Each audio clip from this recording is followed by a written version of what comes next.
பிரபஞ்சம், கர்மா, ஆன்மா இது எப்படி ஒரு சுழற்சியாக வருது அப்படின்னா, நாம் மனிதனாக பிறக்கும்போது இந்த பிரபஞ்சத்துலேருந்து தான் அந்த உயிர் துளியோட இந்த பூலோகத்துக்கு வரும். ஆணும் பெண்ணுமா இல்லை திருநங்கைகளா ஏதோ ஒன்று பிறக்கிறோம். இப்போ பிறக்கும்போது மீண்டும் அந்த மரணத்துக்கு போகும்போது இந்த ஆன்மா பிரபஞ்சத்தோடு கலக்குதா அப்படின்னா நிச்சயமாக கலக்கும். ஏன்னா காற்றால் அடைக்கப்பட்ட பை தான் இந்த உடல். அப்போது உயிர் பிரியும் போது இந்த காற்றாகப்பட்டது பிரபஞ்சத்தோடு போய் கலந்து அந்த ஆன்மா வெளியேறி அதோடைய துகள்கள் அங்கங்கே பரவி இருக்கும். அப்போ இது இந்த ஆத்மா என்ன பண்ணும் அப்படின்னா தன்னை இன்னொரு வயிற்றுக்குள்ளே போகிறதுக்காக அது தேடிக்கொண்டிருக்கும். அப்போது இந்த பிரபஞ்ச ஆற்றல் அதையும் தேட வைக்குது. ஆக இந்த பிரபஞ்சம் எப்படி ஆக்டிவேட் பண்ணுது, எப்படி நம்மளெல்லாம் இயக்குது அப்படின்னா, நாம் ஒரு நல்ல விஷயம் பேசும்போது நல்லதை கொடுக்குது. வேறு ஏதாவது தீய விஷயங்கள் பேசும்போது இல்லை யாரை பற்றியாவது பேசும்போது அந்த பிரபஞ்ச ஆற்றல் அப்போவும் ஆக்டிவேஷன் கொடுக்குது. அப்போது நாம் ரொம்ப கவனமாக இருக்கணும் இந்த பிரபஞ்சத்தில். இந்த ஆத்மா இதற்காக தான் பிறந்திருக்கு, இந்த நோக்கத்துக்காக தான் பிறந்திருக்கு அப்படின்னும்போது நாம் ரொம்ப கவனமாக இருக்கணும். கவனத்தை சிதறாமல் நம்ம பேசக்கூடிய வார்த்தைகளோ இல்லை நாம் செய்யக்கூடிய செயல்களோ சரிவர இருந்துச்சுன்னா இந்த பிரபஞ்ச ஆற்றலோடு நம்ம இணைஞ்சு செயல்படுவோம். அப்போது இந்த பிரபஞ்சம், இந்த ஆன்மா இது எல்லாமே இந்த இயற்கையோட துகள்கள். நம்ம எல்லாருமே ஒரு துளி தாங்க. ஒரு துளி தான். அந்த ஒரு துளி தான் பரவி இந்த ஆண் இந்த பேர் வச்சிருக்காரு, இந்த பெண் இந்த பேர் வச்சிருக்கா. பேரு தான் வெவ்வேறா இருக்கு. ஆனா நம்ம உடம்புக்குள்ள இருக்கிற அந்த ஆற்றல் ஒரு துளி, இறைவனோட அந்த ஒரு துளி, அந்த பேரண்ட நாயகன் அந்த ஈசனோடைய அந்த ஒரு துளியால நம்ம பரவி இருக்கோம், பிறப்பெடுக்கிறோம். இந்த மரணத்துக்கு போகும்போது என்ன ஆகுதுன்னா, அப்ப எல்லாரும் ஒண்ணா போறாங்களான்னு நீங்க கேட்கலாம். எல்லாருமே ஒருத்தர் ஒருத்தர் போன பிறகு தானே பின்னாடி பின்னாடி போறாங்க அப்படின்னும் கேட்கலாம்.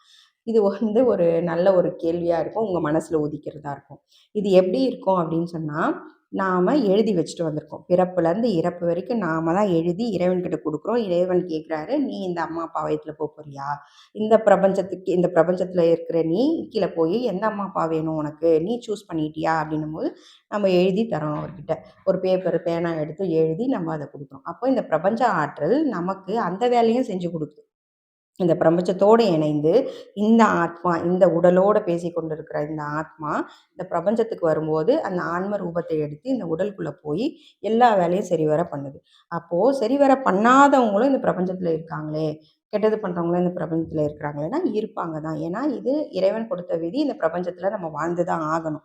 அப்போ மரணத்துக்கு போகும்போது அந்த பிரபஞ்சம் வேலை செய்யுது, பிறப்புக்கு வரும்போது அந்த பிரபஞ்சம் வேலை செய்யுது. எப்படி ஒரு கரு உருவாகுது, ஒரு ஆணும் பெண்ணும் ஒன்றா இணைஞ்சவொன்னே ஒரு கரு உண்டாகிடுதா? இல்லை. ஒரு சிலருக்கு உடனே குழந்தை ஜனிக்குது, ஒரு சிலருக்கு திருமணம் ஆகாமல் இருக்கு, ஒரு சிலர் குழந்தையே இல்லாமல் இது வரைக்கும் இந்த வயசு வரைக்கும் வாழ்ந்துக்கிட்டு தான் இருப்பாங்க. அப்போது இந்த பிரபஞ்ச ஆற்றல் இப்படி தான் அதை நிர்ணயம் பண்ணி கீழே அனுப்புது. இறைவனும் அதுக்கேற்ற மாதிரி நீ என்ன கேட்குறியோ, உனக்கு என்ன கொடுக்கப்பட்டிருக்கோ அதை நீ தான் கொடுத்துருக்க, நீ தான் எழுதி கொடுத்துருக்க, உனக்கு நான் இதை கொடுக்குறேன், இது சாய்ஸ் உண்டு தான், நீ தான் எழுதி கொடுத்துருக்க, நான் மாற்றி எழுதலை, நீ தான் எழுதியிருக்கேன்னு சொல்கிறார். ஆனால் அந்த சில நேரங்களில் இந்த பிரபஞ்ச ஆற்றல் இறைவன்கிட்ட போய் இவ ரொம்ப கஷ்டப்படுறாங்க, இவங்களோட இதை மாற்றி எழுதுன்னு கூட மாற்றலாம். திடீர்னு ஒரு மிராக்கிள் நடக்கலாம். ஒரு சிலரோட வாழ்க்கையில் திடீர்னு ஒரு மிராக்கிள் நடக்கும். ஏழையாக இருக்கவங்களாம் பணக்காரன் ஆவாங்க. இந்த மாதிரிலாம் சில விஷயங்கள் பிரபஞ்சம் கொடுக்குது. ஆக இந்த பிரபஞ்சம், இந்த ஆன்மா, இந்த அத்தனையும் இந்த இயற்கையோடு சூழப்பட்டிருக்கு. பிரபஞ்ச ஆற்றல் ரொம்ப ரொம்ப சக்தி வாய்ந்தது. இந்த ஆத்மா என்ன பண்ணணும்னு நினைக்குதோ, ஆத்மா ஆத்மா சொல்லும்போது எல்லாரும் நினச்சிப்பாங்க இறந்த பிறகு தான் ஆத்மாவாக மாறுறாங்க அப்படின்னு. கிடையாது. நம்ம இந்த உடலுக்குள்ளே இருக்கக்கூடிய நான் பேசிக்கிட்டு இருக்கதே நான் ஒரு ஆத்மா தான். நீங்களும் ஒரு ஆத்மாவாக உணருங்க.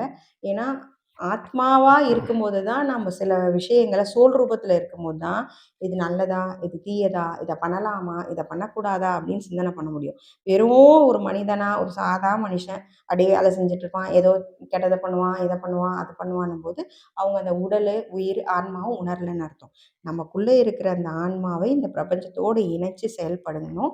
செயல்பட்டீங்கன்னா, உங்களுடைய அத்தனையும் வெற்றியா முடியும். ஆனா, இந்த இறப்பு வரைக்கும் நமக்கு சில வேலைகள் கொடுக்கப்பட்டிருக்கு. இறைவன் கொடுத்துருக்காரு. இந்த வேலையை சிறப்பாக செய்யணும் அப்படின்னு சொன்னால் இறைவனோடு கனெக்ட் ஆகி, பிரபஞ்சத்தோடு கனெக்ட் ஆகி, இயற்கையோடு கனெக்ட் ஆகி அப்புறம் தான் நமக்கு சில விஷயங்கள் நல்லவற்றையே நடக்கும். நல்லதையே செய்யவும் முடியும். அதனால் இந்த பிரபஞ்ச ஆற்றலோட இறைவனோட கலந்து உங்கள் அத்தனை விஷஸும் பூர்த்தி பண்ணிக்கோங்க. உங்கள் கோல்ஸ் எதுவாக இருந்தாலும் சரி, இந்த ஆத்மா உங்கள் ஆத்மா உணருங்க. நீங்க அதுக்கு தான் பிறப்பெடுத்திருக்கீங்க. உங்க ஆன்மா உங்கள வழிநடத்தி கொண்டிருக்கு. வேற யாருடைய ஆத்மாவும் உங்கள வழிநடத்தல.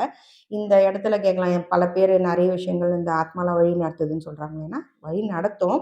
ஆனா, முதல்ல உங்களுடைய ஆன்மா உணர்ந்து, நீங்க செயல்பட்டு அத அத ப்ரொசீட் பண்ணுங்க. அதுக்கப்புறமா அதுக்கு மேல ஆத்மா, ஜீவாத்மா, பரமாத்மான்னு இருக்காங்க. அந்த ஜீவாத்மாவும், பரமாத்மாவும் உங்களுக்கு பல உதவிகள் செஞ்சுக்கிட்டு தான் இருக்காங்க. இப்ப இந்த வீடியோ பார்க்கறது கூட சில ஆத்மாக்கள் உங்கள பார்க்க வச்சிருக்கலாம், பார்த்து கொண்டு இருக்கலாம். அதனால இந்த பேராற்றலோடு, பிரபஞ்சத்தோடு இணைந்து இந்த ஆத்மா, உங்க ஆத்மா எல்லாம் செயல்பட்டா, உங்களுடைய வெற்றி உங்க கையில தான் இருக்குது. இந்த பிரபஞ்சத்தோட இணைந்து செயல்படுங்க. இந்த மரணம் வர்றதுக்கு முன்னாடி நல்ல விஷயங்கள செய்யுங்க. மரணம் எப்போ வரும்ன்றதையும் நீங்க கணிச்சுக்க முடியும். உங்களால அத சரி பண்ணிக்கவும் முடியும். மரணத்துலருந்தும் தப்பிக்க முடியும். இதெல்லாம் இந்த ஆத்மா செய்யக்கூடிய வேலை. இந்த பிரபஞ்சம் செய்யக்கூடிய வேலை.